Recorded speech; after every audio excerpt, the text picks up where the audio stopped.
మా ఆశ అంతా ఒకటే.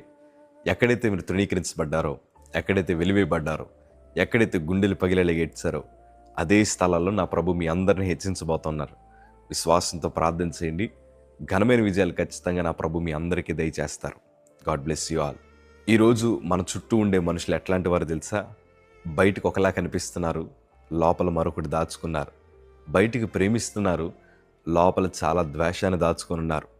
పై మాటికి ఏదో మన భుజం తడుతున్నారు కానీ మనల్ని ఎప్పుడు కిందకు లాగుదామా, మనల్ని ఎప్పుడు నాశనం చేద్దామా, మనం పడిపోతే ఎప్పుడు నవ్వుదామని ఎదురు చూస్తున్న వారు ఉన్నారు. అలాంటి వారి మీద ఆధారపడి ఇంతకాలం మన జీవితాన్ని సర్వనాశనం చేసుకున్నాం. ఈరోజు నేను అంటాను, ఎవరిని నమ్మడానికి లేదు. ఈరోజు ఎవరి మీద ఆధారపడడానికి లేదు. ఎందుకంటే మనుషులు జాలి, దయ, కనికరాన్ని ఎప్పుడో మర్చిపోయారు. ఇప్పుడు అందరి మనసులో స్వార్థము, అసూయ, ద్వేషము, పగ కనిపిస్తోంది. కానీ మనం ఆరాధిస్తున్న దేవుడు అట్లాంటి వారు తెలుసా? నువ్వు నేను సంతోషంగా ఉండాలని కోరుకున్నారు. నువ్వు నేను ఆశీర్వదించబడాలని కోరుకున్నారు. దేవుని మనస్సు ఏంటో ఒకసారి ఈరోజు మీకు చెప్పాలని అంతగానో ఆశపడుతున్నాను.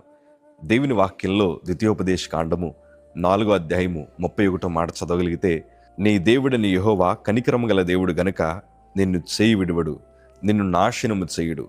తాను నీ పితరులతో ప్రమాణము చేసిన నిబంధనను మరచిపోడు.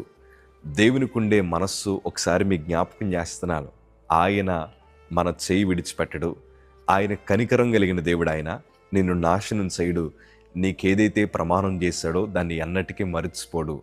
ఇన్ని మంచి లక్షణాలు కలిగి ఉన్న దేవుని మీద మనం ఆధారపడితే, నువ్వు పడిన చోటే నా ప్రభు నిన్ను ఆశీర్వాదకరంగా నా ప్రభు మారుస్తాడు.